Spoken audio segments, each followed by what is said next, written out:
আসসালামু আলাইকুম। থামির সারাদিন থেকে আমি থামি আপনাদেরকে স্বাগত জানাচ্ছি। আশা রাখি আপনারা সবাই অনেক অনেক ভালো আছেন। আমিও আলহামদুলিল্লাহ বেশ ভালো আছি। তো ভিডিও শুরুতেই অনুরোধ করছি, ভিডিওর কোনো অংশ যদি এতটুকু ভালো লেগে থাকে প্লিজ লাইক, শেয়ার এবং সাবস্ক্রাইব করবেন আর প্রিয়জনদের সাথে শেয়ার করবেন।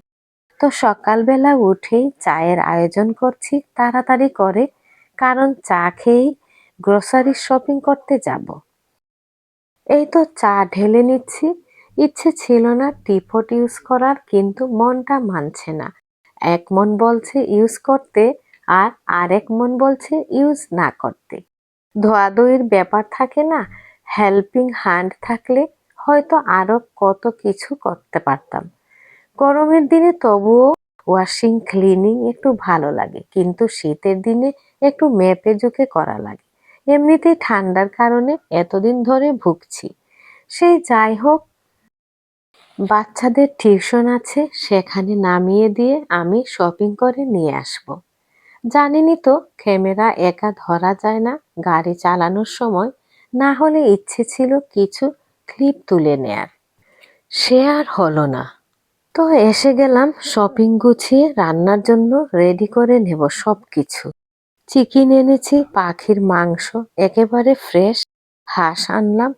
তো আজকে দুপুরের জন্য স্পিনিচ শাক আর পাখির মাংসটা রান্না করব। পাখির মাংসটা টাটকা আছে তো এই জন্য। একা বাজার করতে যাওয়াটা অনেক ঝামেলার। অনেক কিছু আনতে চাইলেও পারা যায় না।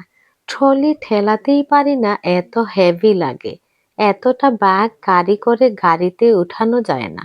তখনই মনে হয় হাজবেন্ড কতটা হেল্পফুল, বাইরের সব কাজ কত সহজেই করে দেয়। সবার বেলায় দেখেছি পুরুষ মানুষ কাছে থাকলে কোনো কিছুই হাতে নিতে দেয় না, সব বাগই একা একা খাড়ি করে। আজ একা ছিলাম তো তাই মর্মে মর্মে বুঝতে পারছি। ঘরে ঢোকার সাথে সাথেই বলছিল আমি বলেছিলাম একা না যাওয়ার জন্য। তো এই তো মাংসটা লবণ হলুদ দিয়ে একটু মাখিয়ে রাখছি গন্ধটা যাওয়ার জন্য।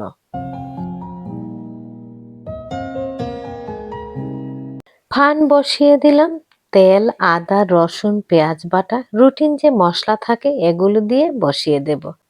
গোটা আলু দিয়ে আজকে রান্না করব আর একটু ঝোল ঝোল রাখবো। প্রতিদিন এই ভুনা টাইপের একটুও ভালো লাগে না। খেতে অবশ্য খুবই দুর্দান্ত লাগে, কিন্তু পেটের জন্য এত খারাপ কি বলবো। আজকে সকালেও ভাজা পোড়া খাওয়া হয়েছে তো।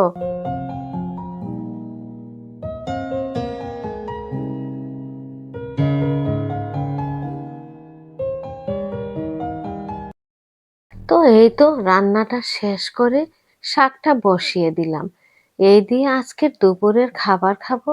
যদি শরীর ভালো লাগে তাহলে বিকেলে দেখা হবে। বিকেলে আর আসবো কি, ঘুমে ঘুমে কেটে গেল সারাটা বিকেল। আজ এ পর্যন্তই, আবারও আসবো নতুন ব্লগ নিয়ে। সেই পর্যন্ত সবাই ভালো থাকবেন সারাক্ষণ সারা জীবন। আল্লাহ হাফিজ।